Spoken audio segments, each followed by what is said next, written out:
আমার গ্লাসটা ভেঙে গেল, এখন আমি কি করব কিছু বুঝে পাচ্ছি না। মালিকের কাছে না মার খেতে হয়।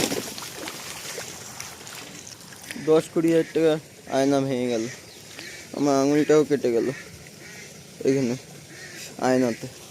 এই যে এই জায়গাটায় উঁচু নিচু আছে, এই জায়গাটায় ভাঙলো। এখন কি করব কিছু খুঁজে পাচ্ছি না।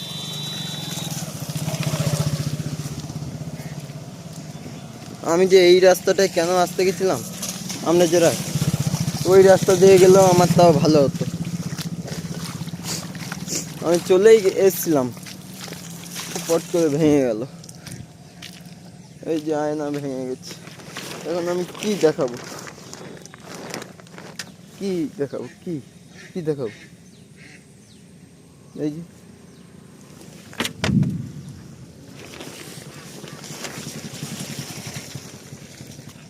কি করব?